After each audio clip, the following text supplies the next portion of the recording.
Everyone, this is Kiyo Vlogs, a Filipino actor based in Kingdom, Saudi Arabia, and welcome back to my channel. Kita kali gawa another reaction video ang Kim Pao Lambingan. So without further ado, let's start this reaction video. Sige nga. Ay, sweet ka ba? Ay, pag walang tao. Pag walang tao. So tama nga kami, Pao. Tama nga kami.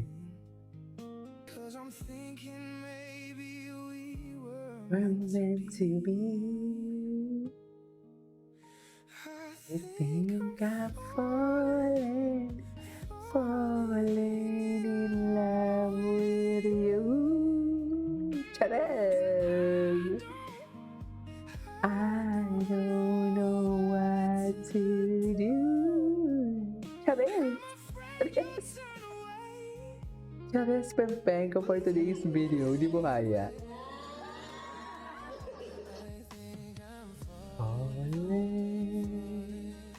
For you. Falling.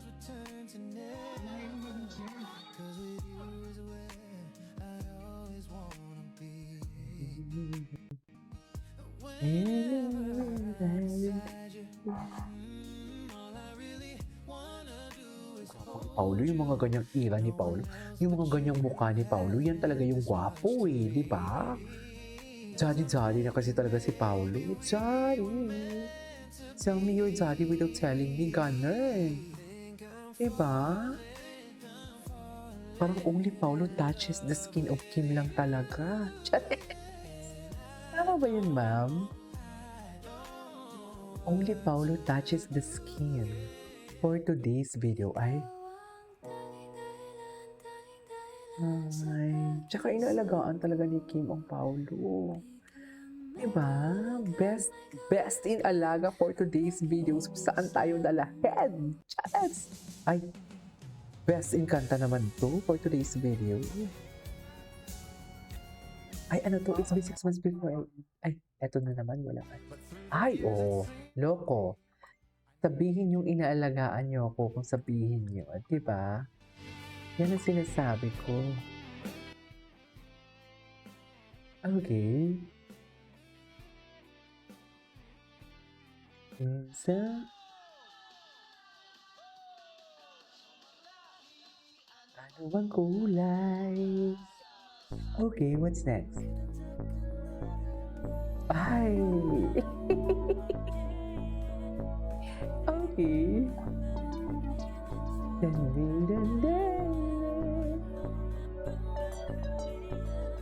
Ay, hinang-hina talaga siya for today's video. Yes!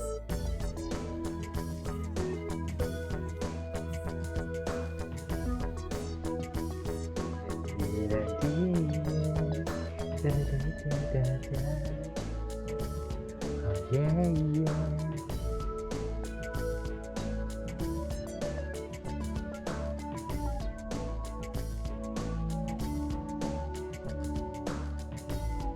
Saan dalahin?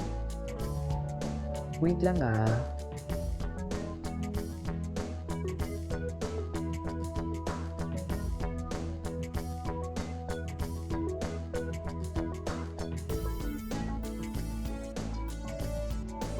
Ay.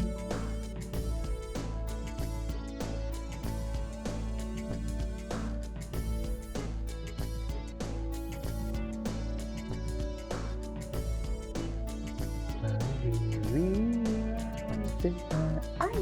Sorry. Atake si Paulo. Bongga ka dyan, Pao. I love it.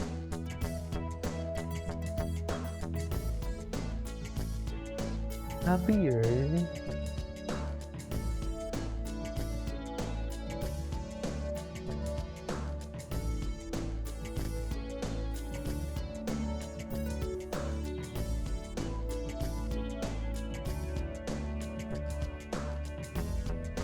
Genuine talaga ang smile.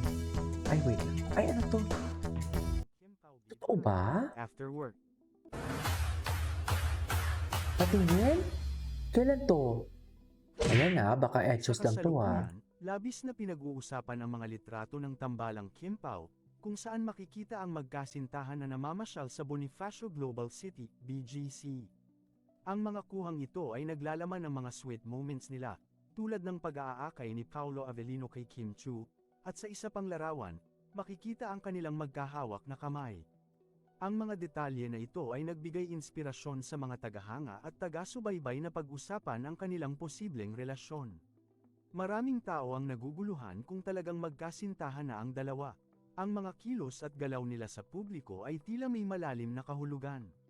Madalas silang napapansin na nagkakaroon ng mga biruan at kwentuhan sa set ng kanilang mga proyekto, lalo na sa tuwing may mga segment sa It's Showtime. Ang mga ito ay hindi lamang simpleng biro, may mga pahiwatig ito ng pagkakaibigan na mas malalim pa. Sa social media, ang mga litrato nila ay nag-trending at umani ng iba't ibang reaksyon mula sa kanilang mga tagahanga. Maraming mga netizens Endgame na ang kasi nagbigay nga ng mga talaga opinyon to. kung sila nga ba ay may romantikong relasyon. May ilan na nagsasabing ang mga pagkakataon ng kanilang pagsasama ay tila nagpapakita ng mas malalim na koneksyon.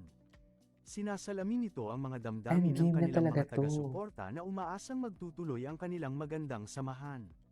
Ngunit sa kabila ng mga pahayag at mga Bakit? pagsasama, may mga nagsasabi na maaaring hindi pa handa si Kim Chu na ipaalam ang tungkol sa kanilang relasyon. Dati yun. Okay. Isang malaking bahagi ng Hindi pa kanyang ready buhay ang maging nagbago nang vocal. siya ay Tama ba? maghiwalay mula sa kanyang long-time relationship. Yes. Sa mga ganitong pagkakataon, Okay yung hindi kayo natural lamang na mag-amin. maging Mas maingat okay ang yun. isang tao bago pumasok Di ba? muli sa isang bagong relasyon, lalo na kung ito ay may kasamang public scrutiny. Makikita rin sa mga komento ng mga netizens na may mga nagtatanong kung paano ito makaapekto sa kanyang career. Tuldok, marami ang naniniwala na dapat unahin ni Kim ang kanyang sarili at ang kanyang mga proyekto bago ang anumang romantikong relasyon. Ang mga dami niya din ganitong naman pananaw project ay kasi. nagpapakita ng suporta at pagmamalasakit ng mga tagahanga sa kanilang idolo. Bukod dito, may mga nagbigay diin sa halaga ng privacy. Para kay Kim Chu, mahalagang mapanatili ang ilang aspeto ng kanyang personal na buhay sa labas ng limelight. Totoo Ang naman. mga tao sa kanyang paligid, kasama na si Paolo Avellino, ay dapat respetuhin ang kanyang mga desisyon. Sure lang Lalo dyan. na kung ang paksa ay tungkol sa kanyang puso. Sa kabuuan, ang mga larawan ng Kim Pao sa BGC ay nagbigay daan sa mga tanong at pagninilay tungkol sa kanilang relasyon. Habang may mga nagsusuri at nag-iisip kung anong mga hakbang ang susunod, mahalagang tandaan na ang bawat tao ay may kanya-kanyang proseso sa pagbuo ng relasyon. Ang respeto at pag-unawa sa mga desisyon ng isang tao ay napakahalaga, lalo na sa mga sikat na personalidad. Bilang mga taga-suporta, makabubuting bigyan ng espasyo si Kim at Paolo upang magdesisyon para Sabi sa mo yan kanilang eh. sarili.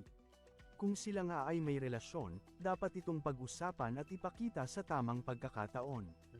Sa ngayon, ang mga litratong ito ay nagsisilbing patunay na may nagaganap na koneksyon, at nagbibigay ng pag-asa sa mga tagahanga na ang kanilang paboritong tambalan ay patuloy na umuunlad.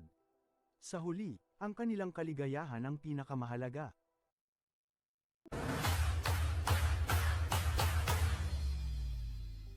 Okay, what's next?